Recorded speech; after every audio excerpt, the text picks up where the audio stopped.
Thanks for staying with us. Just after the break, we were talking about residents of Nsukka local government area of Enugu State here in Nigeria who can now heave a sigh of relief following the construction of a new road by the Enugu State government. The people who are excited about the government plans visited the governor to show their appreciation. Our correspondent Nkuru Ajogu has the details.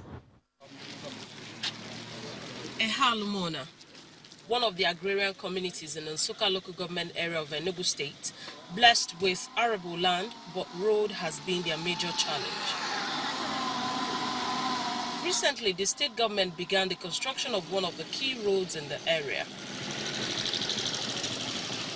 Months down the line, it wears a new look, and the people are here to say thank you to the state governor, Ifeanyi Ugwuanyi. To pay a thank you visit in appreciation and to show gratitude to the wonderful world-class road you built in our place. I'm very emotional about today.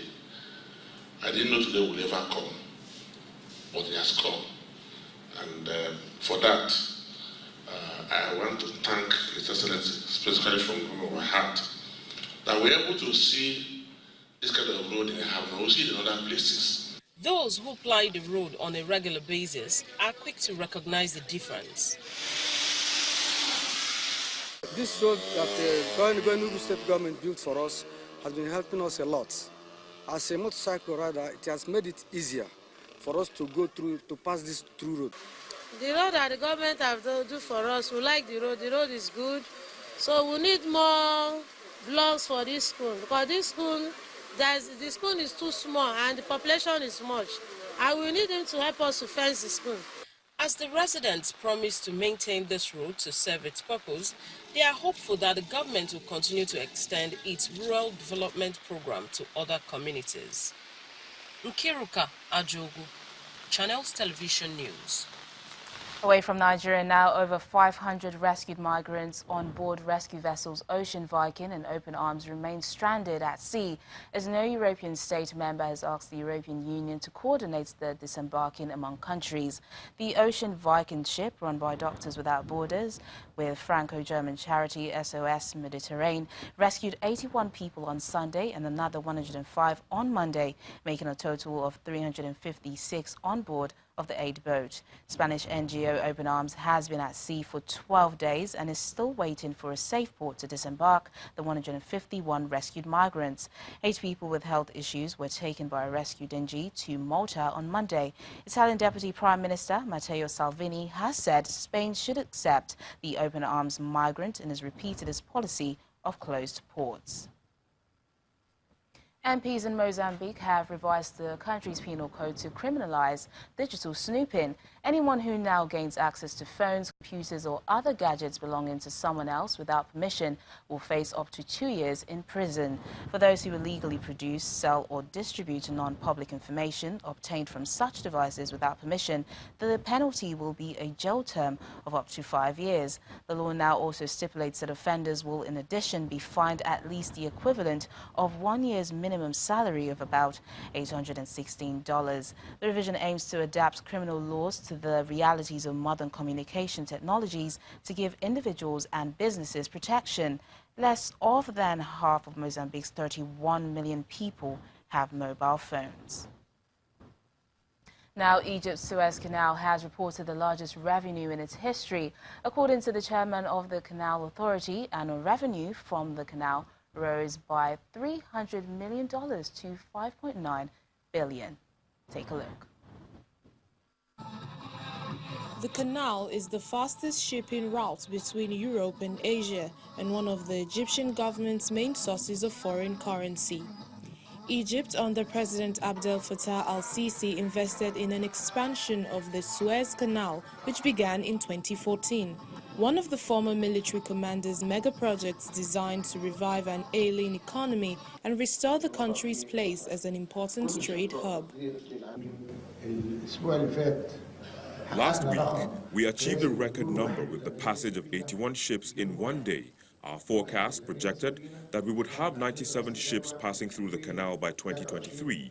It is 2019 and we have had 81 ships, and tomorrow God willing, there could be 79 ships, so the rate of ships passing through is going up, and this is proof of the success of the new branch of the Suez Canal.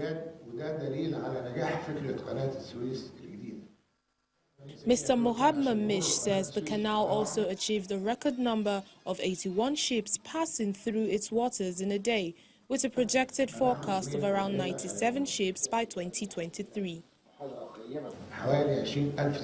This is proof of the success of the new branch of the Suez Canal. For these 81 ships to have passed through a single branch in the canal, it would have taken up to 2 or 3 days. Egypt's finances were badly hit by unrest that followed a 2011 popular uprising which toppled longtime leader Hosni Mubarak. Critics have slammed some projects, including the Suez expansion, as a waste of money. Meanwhile, Egyptians across the country are still celebrating Eid al-Adha, or the Feast of Sacrifice, by practicing traditional rituals and gathering with their family and friends in public. The rituals begin early in the morning as Muslims flock to the mosque around the country for the Eid prayers just after sunrise. In many cases, the children accompany their parents, and after the prayers, the families gather at the parks for a morning picnic. A morning stroll on the Nile or a boat ride is also a popular outing before the noon heat wave strikes. Interestingly, the Eid al-Adha is a 3-day vacation, but most Egyptians in the public and private sectors have been given the whole week off to enjoy the festive season.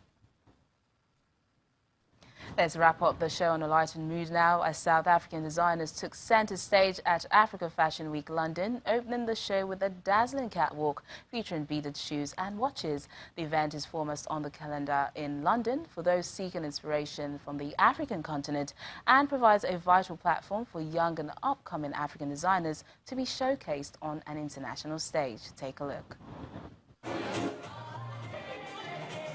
Lunga Ntuli used to be a car guard in South Africa, living off tips from looking after people's vehicles. Now, he is the brain behind the popular Ellen watches brand that showcased his designs on the catwalk for the first time at the Africa Fashion Week London. We want to dominate Africa.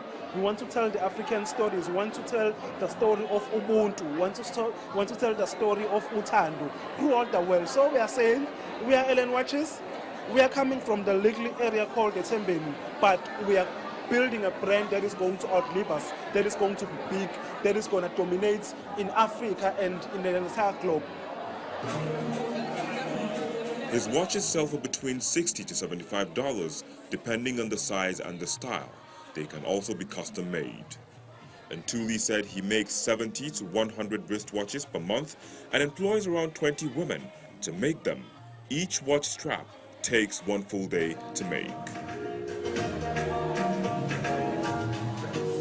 Year's show featured designers from across the continent, although it was South African fashion which took center stage and opened the first catwalk, featuring a range of couture from bridal outfits to urban chic.